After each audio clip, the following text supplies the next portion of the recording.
All right, welcome back to the Ben Racky Fitness and Performance Podcast. I'm joined again with Dr. Cody Craig.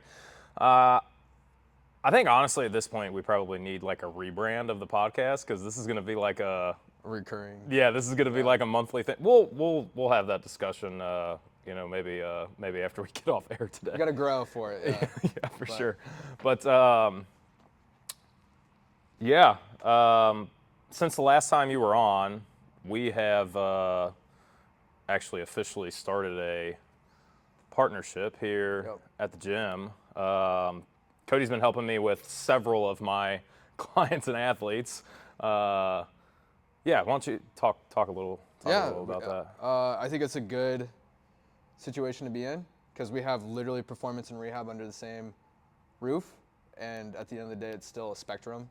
And it's like if we can talk back and forth on the fly, on the spot about a particular athlete right then and there in the moment, and then have a plan on both aspects, it just makes sense. Yeah, it's been really cool.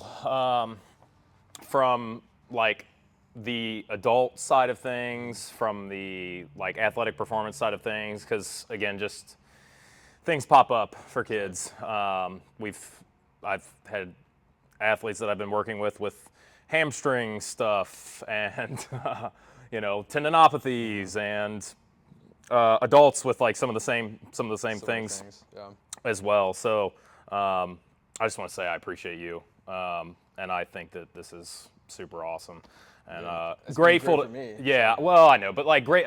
It's just from my perspective, I think I've gone through my career and like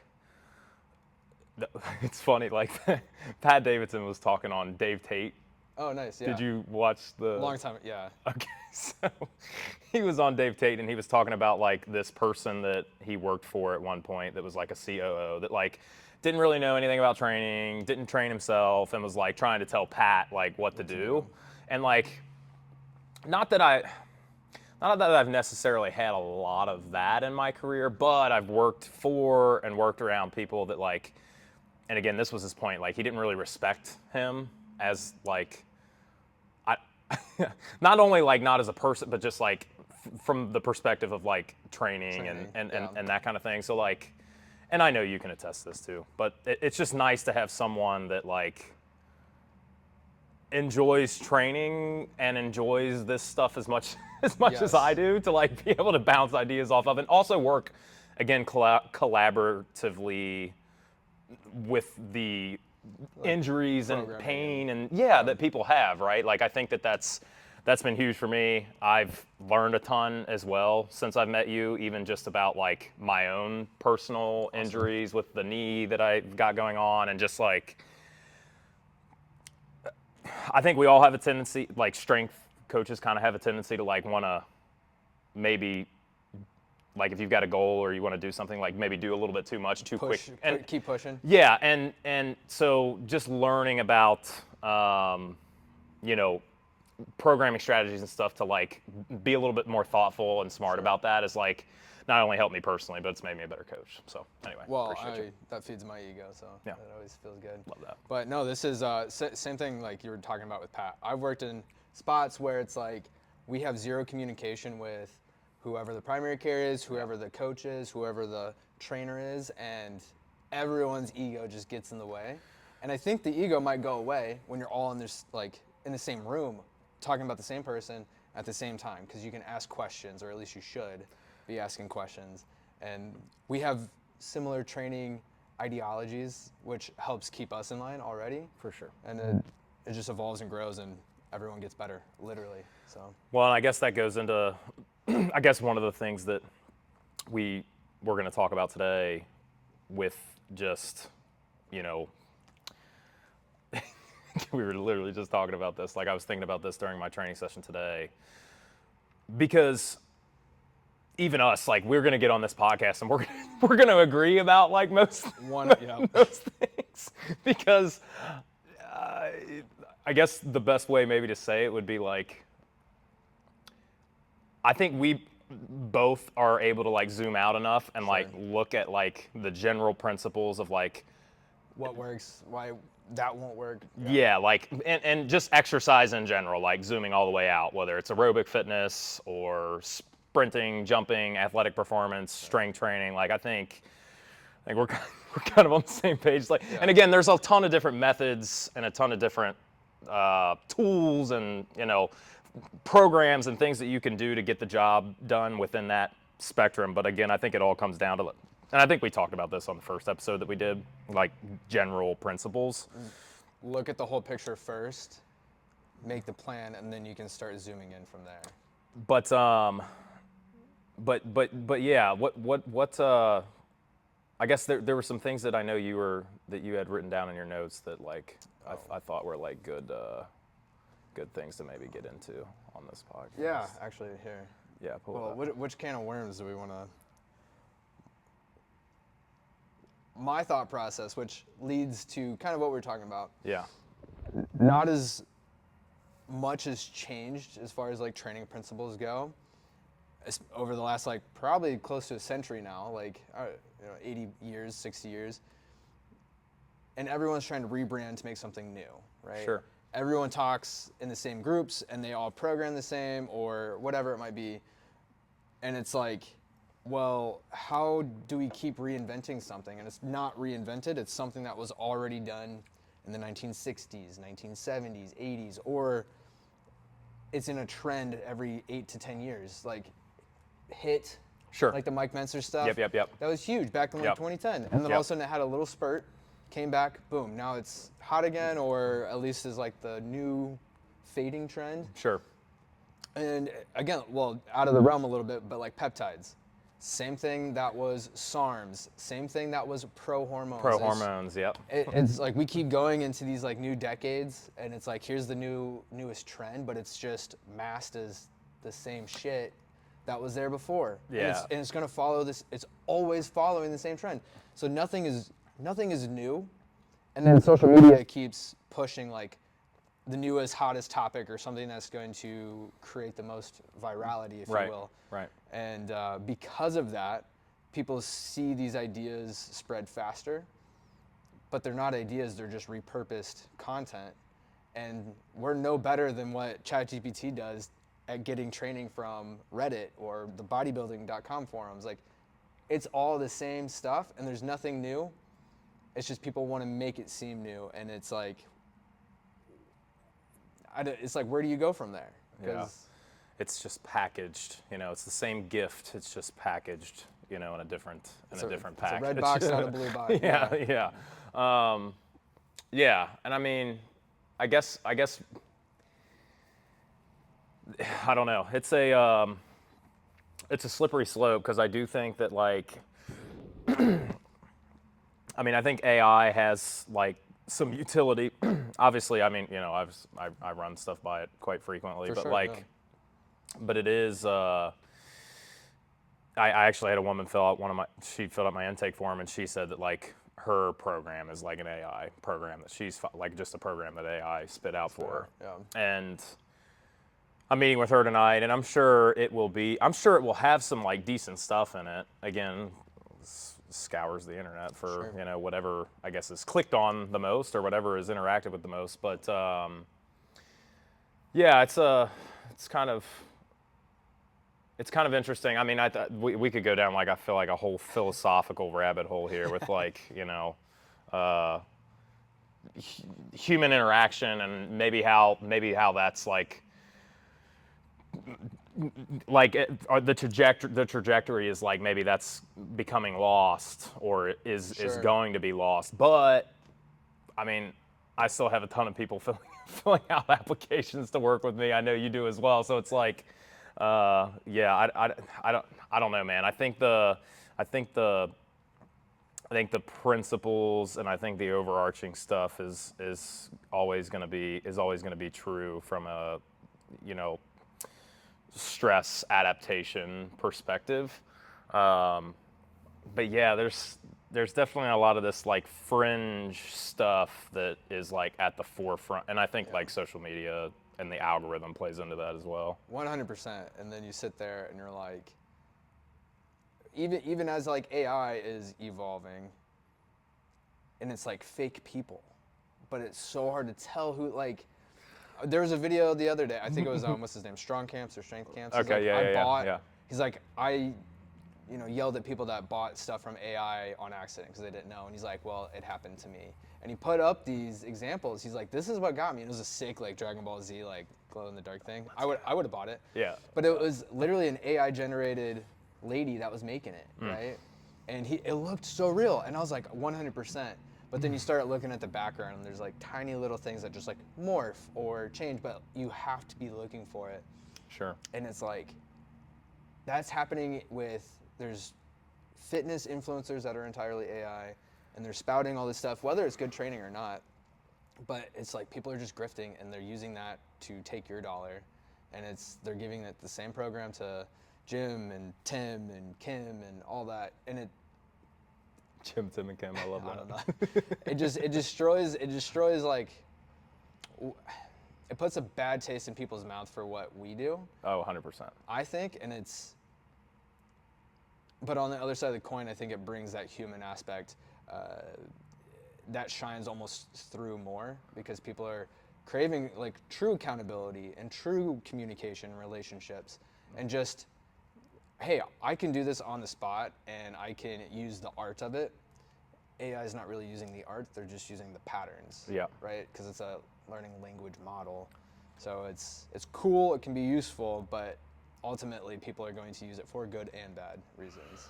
Yeah, well, and I think the art side, or the just human interaction, communicative side of like training and strength and conditioning is, I mean, there's people that talk about it, but like it's not like maybe something that's as like mainstream, like people on the outside maybe of fitness like don't necessarily understand that. Oh, sure. Yeah. From the perspective, so like I was having a discussion with a guy who's a college basketball player that I've worked with, and he wants to potentially be in training and strength and conditioning and performance. Yeah, it's sick. And great candidate for it because he's just a really good kid, good communicator, outgoing, nice, friendly, whatever. But also super good athlete. And, we were talking yesterday. He was actually out at Walton. And then we were talking back and forth this morning. He came out? Okay. Yeah. Sweet. Yeah, and then Okay. we were he's home, and yeah. So and then we were talking back and forth this morning on text and DM just about this whole idea of like the power training stuff, specifically when it comes to like athletic performance. And he's like, I've read some stuff and listened to some stuff from like some smart guys, and they're kind of like some of that stuff, like that, some of that in the middle stuff, some of that power stuff, quote unquote, the Olympic lift variations, the loaded jumps, the again, just some of those like in betweener, force velocity curve type things. Do you have to use an Olympic lift? Do you? Versus, Or like, should you just get really strong and do strength training 85% and up, or and then sprint at max velocity and do plyos, and where does that like kind of middle of the ground stuff come in? And I'm like, I think that early on when somebody like is a newbie, Sure. I do think living on those like outsides for the most part is probably going to develop that stuff in the middle, right? Like but if you have certain times of the year where an athlete is competing a lot in their sport, maybe you could save some resources from, instead of doing like a heavy deep squat, maybe you could do a partial range squat with chains, or a trap bar jump, or an Olympic lift variation. And maybe that's more applicable to like somebody who's a little bit more well trained and a little bit older, because that's something too, like I was just listening to a podcast, a guy who's an endurance runner and like, kind of hybrid athlete. Like he likes the bodybuilding stuff, and then he's an endurance athlete. But he's started jumping and doing more true plyos, and he was saying that he feels more springy. But he said that like he could, when he started doing, he was just doing kind of a sprinkle of plyos, and then he bumped his volume up on those over time, and like he actually was jumping better. Which like I guess in theory that makes sense, but like the reason he was saying that is because like somebody who's done a lot of plyos and done a lot of that kind of stuff, they probably don't need as much volume. Don't need as much, But yeah. like when you're not as good at something, you can do more. You think about like when we first started training. Like at least for me, I won't speak for you, but like when I first started training, I could do 4x10s on everything. 1 to 2 RIR. You know what I mean? Just because like I wasn't that strong. It wasn't that fatiguing. I was younger too, so like there's there's other factors here as well. Like I wasn't stressed, no kids, no business, no right. But yeah, just we were kind of going back and forth on that, and I'm like, going all the way back, the art, context, and like who I'm working with, their preferences, because the reality is like if I have a college kid who's really strong already, has a really strong squat, a really strong deadlift. You don't have to spend that much time with that. Yeah, and like his sport is sprinting, we don't have to spend that much time on that, especially too if like he likes doing power cleans and hang power cleans and hang power snatches and these kinds of things, right?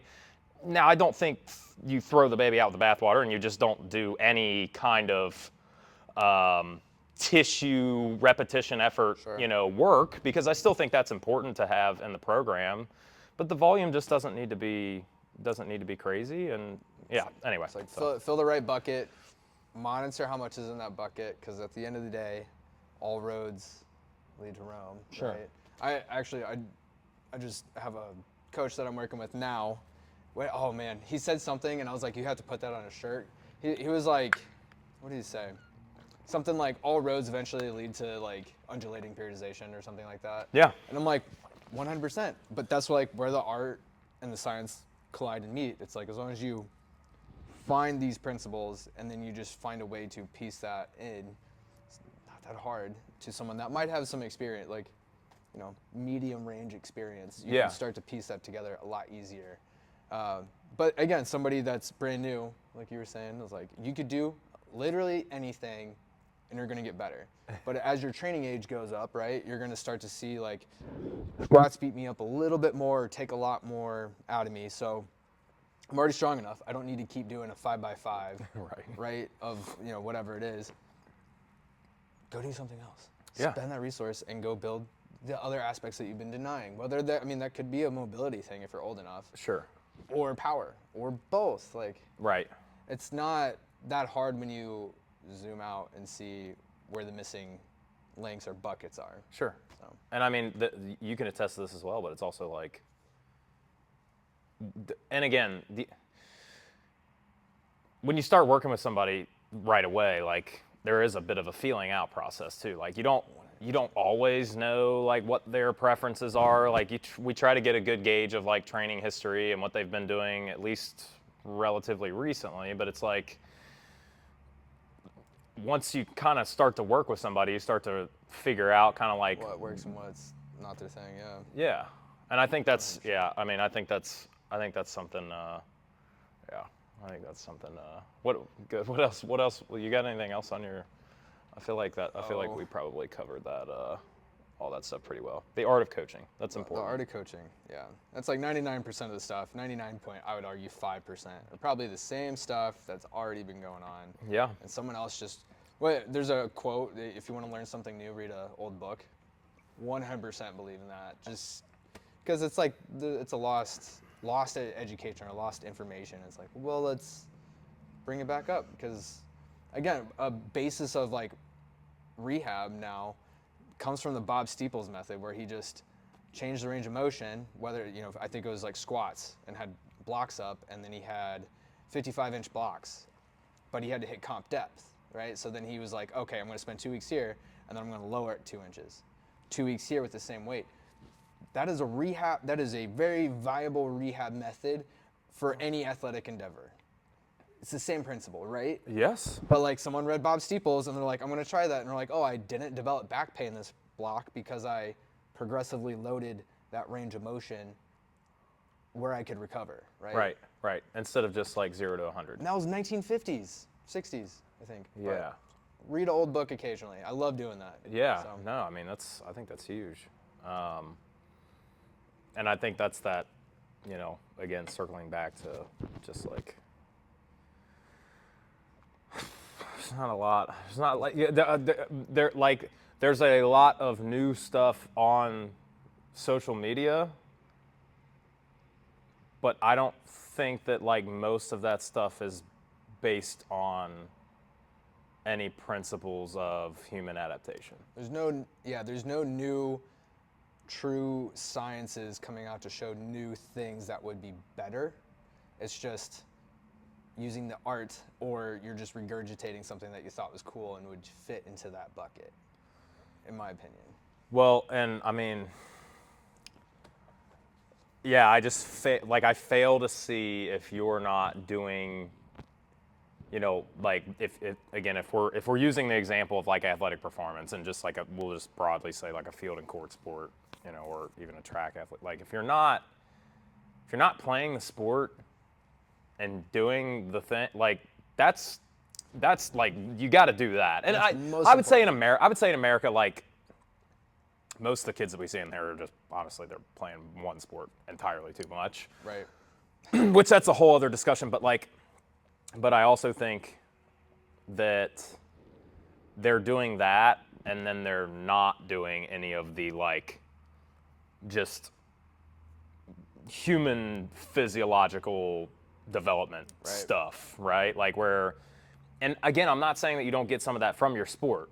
You absolutely do, but like the I always tell kids, I'm like, strength and conditioning exists at every major college in the United States and every professional team for a reason. Yeah. Again, to develop those human physiological qualities, strength, muscle mass, speed, movement, robustness, whatever you want to call it, right? Like, and I think like good, well-rounded training does develop that stuff. I saw like someone like posted like, oh, like because we talk about the fundamental movements, and someone's like, well, back in the 30s, and they show some of like the old school bodybuilding where they're squatting, like a pigeon squat, where their heels are touching and their knees are out, and they have like basically a car axle on their back, and they're doing like this like weird sissy squat version. Like that's how they used to grow quads, and they probably have bigger quads than me. Yeah. And they're like, there's no true fundamentals. I'm like, it's still a squatting pattern. If anything, that shows progressive like loading can trump anything as far as like when it comes to like injury management. On top of sporting, we have kids doing sports younger and longer than ever before in history. Yep. Back in the 30s, that wasn't really a thing. To be a pro sport, like Babe Ruth, like that dude was not the epitome of health, but he just happened to have the right genetics and everything else lined up. Like he just had a very specific skill set too, man. Like he could just do it. He could just do it. Yeah. And like, I mean, they were smoking. There was guys that threw no-hitters taking illicit drugs, back in the day in baseball. But that's another thing too with that era of just like, even like when he was a kid, and I don't know what his childhood looked like, so I'm going out on a limb here, but like, just like sandlot baseball was a thing, bro, where it's just like kids just went out and like it. Obviously, people know this that are like, we live in a totally different age now with like kids glued to their phones. We're obviously like we're glued to our phones sometimes too. I'm bad about it. I am too, man. But the environment was just completely different. So like, you think about somebody like Babe Ruth probably got how many hundreds and thousands of like sub-maximal baseball reps just like on the sandlot with his buddies. You know what I mean? And like he had like winter hit, you can't play baseball because it wasn't a thing. Yeah. So he was doing whatever else kids do back in the day, and it's like that was everyone. And you, being a pro, like when did pro baseball become a thing? Like the Cincinnati Reds was like 1889. Yeah, they were the or first something. team. They were the first pro team too. So And it yeah, was like- something like that. Yeah. That was such an anomaly to be a pro athlete. Now there's more teams, more options. Like it's still, don't get me wrong, it's still really fucking hard to be a pro athlete. Oh yeah. But like of that course. was a rarity beyond belief comparative to today. And now it's like more kids are playing sports, but now it's organized. There's more pressure to be good. That was the. And there's like, I mean, there's high schoolers, track and field high schoolers that are getting brand deals from apparel companies, shoe companies. I'm like, is that how we really want to incentivize kids with money and brand deals to, you know, in the hopes that they go pro, in the hopes that they reach a level of social media fame? Like that is terrible. I think that's my thing with it, where it's like, you know, because they sat down with Michael Jordan and they were talking to him about like, you know, that kind of thing. Like everybody gets a shoe deal now. Yeah. Even like these guys that are rookies. Mm-hmm. And it's like. Well, not a thing in the 80s back in Jordan's day. No, you know? and like, you know, MJ talks about like, you know, I let my play do the talking. Mm-hmm. Like, my play was the reason that I was able to get a shoe deal. My play was the reason that like the whole Jordan brand, you know, took the Jordan brand wasn't just. The Jordan brand was representative of his play, right? Whereas, like, again, you got kids, high school kids now, like getting these, and like, I don't think I like that either because you haven't proved yourself on the pro stage yet. Like, let's do that first, Yep. and then you can get a shoot. But I think there's even guys that are like really good pros that like get shoe deals, and I'm like, they're not Michael Jordan or Kobe or LeBron, Right. you know, like they're just not, and even like Getting $1 billion deal. yeah, like yeah. So I mean, this is a bit a whole philosophical rabbit hole, but I also think that like we could tie this back to, like injuries and some of the like overuse stuff that like we see like on a literally. I want people to know this, and like I think people that like work in the private sector and work with like high school athletes and college, like they see this too. But I mean, literally every single week, Cody and I are dealing with athletes in here that are dealing with things that I would say are largely a result of just playing entirely too much of their sport. I would say also doing, and I'm gonna say this because like I think this is a big thing for volleyball. I think like the clubs and even like some of these high school coaches, I think they just like run these kids. Like they just do a lot of like sub-maximal running for mental toughness or whatever you want to call it, or punishment. Yep. And it's like on top of like how much they play, I think that is contributing to some of these like overuse things. 100%. And like my high school athletic background, I was a swimmer. Swimmers back in the day, notorious for just garbage. Like nowadays we call it garbage yardage. Guess what? Junk volume is volume. like the term that we use like in strength and conditioning Yeah. when you look at a program and it's like, You don't need a 4x10. Yeah. yeah, that's like especially when it's like RPE 5 or like you know, RIR 5 and above. It's like that's literally just wasted energy. Like it's not every single super time. stimulative, and you could use those resources literally for your sport, you know, or literally for your the quality sets that you're doing with your strength training or your speed or agility or you know It's why I like the Mike Menser trend comes around. 'Cause Sure, it shows you don't need that much. And you don't have to do, like, and these guys that show up and do it, they still get jacked. Yeah. And yeah. I'm like, it's visceral proof, as well as like the research does follow along into that realm. And it's like, well, each set taken is going to be less effective, less effective, less effective. Yep. Especially, farther away from proximity of failure. Yep.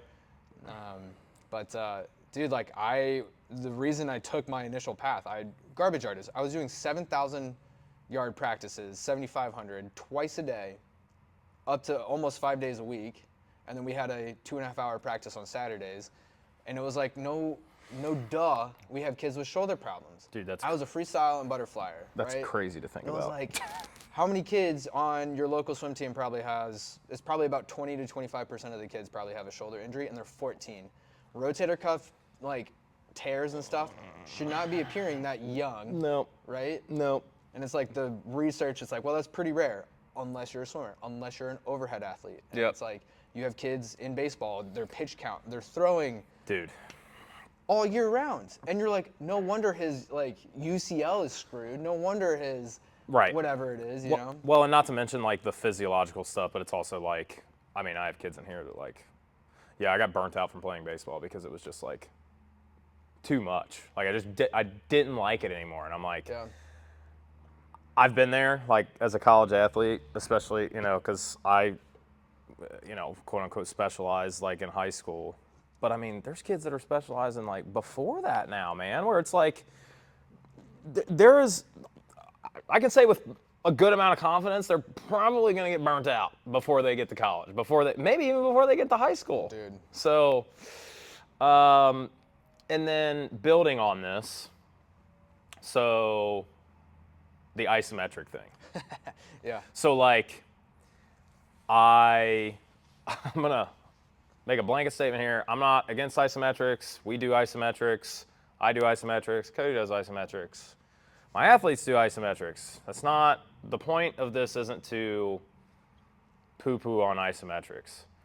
But I think like ISOs are like a huge thing in the performance and in the performance field right now. Like there's these run specific ISOs, and like this is a conversation that I had with Derek, not Derek Miles, but Derek, I can't think of Derek's last name, but works with Matt Watson. Yes. Yeah.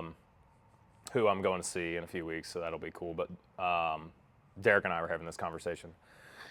And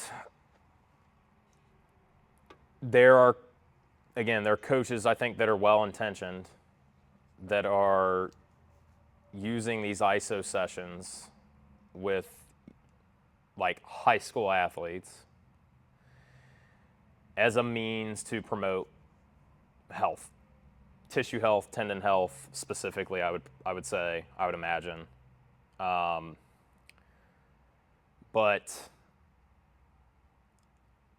I just don't know if it's like being applied in the best way, specifically when it comes to like an athlete who's healthy, number one, and then an athlete who,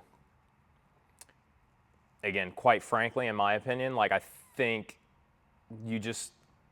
kids need to learn how to lift. And I mean, like, when I say lift, I mean just like a full range of motion squat, a full range of motion hip hinge, a horizontal pushing and pulling, 100%. Vertical pushing and pulling, teaching kids that like it's okay to like bend your spine and like do sit-ups and crunches and like. So I'm not saying that like isometrics within the right context are not good, because they are. That's not what I'm getting at all here. Mm-hmm. But I am not sure that like giving a kid a full 60 minutes of like ISOs and body weight stuff, like, you do an ISO and then you do some body weight. I don't think that that's like the best use of your time. I'm going to say inflammatory. I think it's a waste of time. I think it's entirely a waste of time. Yeah. If a kid has never moved a day in his life and you had him set up isometrics, he is going to get a benefit for maybe up to 2 weeks. and then it's going to be completely teetered out. He's not going to get probably any more benefit from that as far as building muscle mass or central nervous system like adjustments, or he's not going to get any motor control because he's not moving through a range of motion that requires loaded control. Yeah. So it's like, I think that's a complete waste of time, resources, and whoever else is involved in that situation. Sure. It's like, and a one-off of that session is not going to do anything. No. If you can make it really hard. Sure. Do what do they call them? Like an overcoming. An overcoming yeah, isometric on a pin squat. That sucks. Oh, dude, it blows. That will exhaust you For beyond sure. belief. Yep. But you're not gonna walk out of there sore unless Nope. you're truly extremely detrained. Yeah, Like, yeah, and I mean the next day you feel fine. yeah, the Completely next fine. day you can and that's why we, sometimes we'll do a tempo on the concentric. Sure. It's way less resource usage involved on all the soft tissues, but it's gonna be really hard. Yeah. Dude, if you had me do a concentric, tempo with 135 on squat, I'm a 400 plus pound squatter, right? I'm gonna feel really tired. Yeah. With just 135. 'Cause Sure. It's just hard, but Yeah. it's not producing that result. Sure. Or Neural drive, would that be I guess, like it produces a lot of. yeah, it's gonna be an excitatory situation up to that said principle Sure. of if you're doing use a 135 concentric result. My neural drive with 135 is going to be great. Right. But my nervous system is going to learn how to regulate to match that.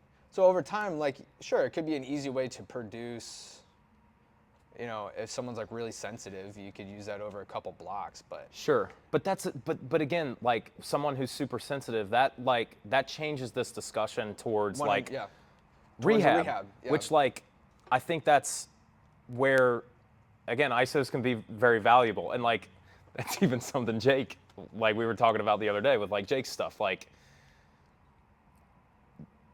tolerance. If somebody's tolerance is not, and again, you're the person to talk about this, so I want you to go in on this. But somebody's tolerance is, they're not tolerating things well. That's where ISOs can be effective. Right. Another place I can see where ISOs would be effective, pre-game or game day lift or day before lift, where you don't want to generate a lot of fatigue. Yeah. Again, that's where things like this can be beneficial. Yielding ISOs, warm-ups at the end of sessions. Again, I think that stuff can be valuable too. But Not for a whole 60 minutes. But I don't think that that shouldn't be the only thing that you're doing. And I think even if you're following it with bodyweight rep, I don't think that's, just do regular isotonic, just do regular strength training. If you're healthy, and I think the range you train is the range you get. So even if you do an isometric for the sake of this is a rehab or a prehab or more of a prehab situation, you're actually adapting to a shortened range of motion. Thus, if that's the only thing you're going to get and it's at a 45-degree angle on a squat, if someone's going to come down on a layup or whatever, they're going to potentially drop down into something lower, and that tissue has not been exposed to that length.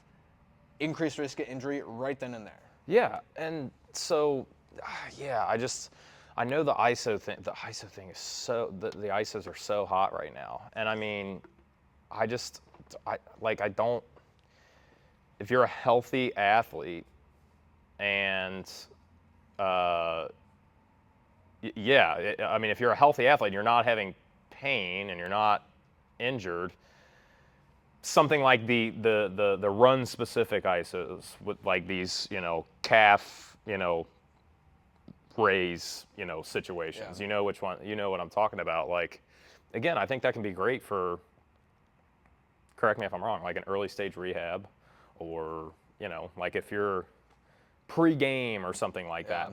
I think that's totally cool. Or the end of a session, but you also probably need to do some loaded calf raises and strength train your lower leg that lower leg complex that, and then on top of that I don't really think you need to isolate tibs. That would be a whole other that's a whole other. I guess that's maybe a different conversation. But like, if you're truly training some plyometrics, even like some light tier stuff and like some medium tier stuff, like you're getting a really good stimulus to your lower leg and your foot as well. So it's like, I think if you're checking those two boxes, most of it's covered. you're probably going to be okay. I could think of one instance where a healthy athlete would potentially benefit of it. Love it. Let's hear it. But it's going to be not an isolated, completely healthy athlete. Take one of our jumpers who has a chronic history of hamstring stuff.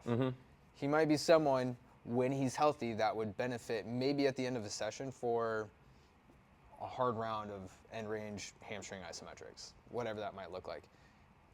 How effective that is, I don't know, but I could see it being a potential art aspect to fill a bucket of need. Yeah, specifically because he has a history of it though, so we know, once the greatest predictor of future injury is previous injury, right? Yep. Automatically. Yep. No matter what. Yep. So it's like, okay, this has happened twice now. We know that's the weakest link. What's an easy way to get some good tendon stiffness or just bring your resources to the tendon?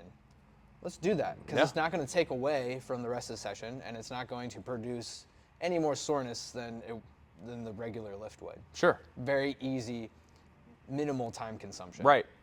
But I'm not doing a full 60-minute, not even Right. a full 10 minutes. Well, and you're adding just some additional, A little salt bay. Yeah, exactly. Exactly. And again, it's not something that's going to be, it's not like I'm adding fucking 10 more sets of RDLs or 5 more sets of RDLs or even 2 more sets of RDL or, Nordics or hamstring or whatever, right? Yeah, like the things that are more fatiguing to that musculature and just, potentially globally fatiguing too with like the RDLs and stuff. But yeah, like I would even, like, in a certain context, like if I'm talking to a person, I might use, like, general population, I might use the word not destructive. I want to it's like you're not gonna blow it up, but it's Sure. It's not just about the fatigue, but the true, like, stretch, strain application. Like of the tissue. Of Yeah, the yeah, tissue. yeah. Like, Yeah. it's going to create a recovery demand higher than anything else. That's probably a nice way to put it. Sure. Yeah. But it's like, it's not just about locally on that tissue. being, Yeah, on that yeah, tissue. yeah. It's not just about getting tired. Sure. Go ask any high schooler that's worked out for a year, and he can make you a program that's going to make you throw up. Throw up. Exactly. Yeah. Easy, like, it's not hard to make people do that. No, man. Just But to find a hill produce- and just run it. Just run it and do curls at the same time. Yeah. But it's like, Burpees. yeah, exactly. It's like, that's why strength and conditioning coaches are a thing, and not just your 5th grade high school history teacher Yes. running it. Yeah. Because there is a goal to meet a metric to produce a specific stimulus. So, Yeah, no doubt. Yeah, I feel like we covered that well. Yeah. Yeah. I don't know. I don't think there's anything. I mean, did you have anything else? I think that's probably good. Yeah, I think that's probably good. Yeah, be on the lookout for maybe a rebrand in this podcast in the coming months. But yeah, appreciate you guys watching. We'll see you next time. Boom. Nice. Hell yeah. Went on the tangents. Yeah. So.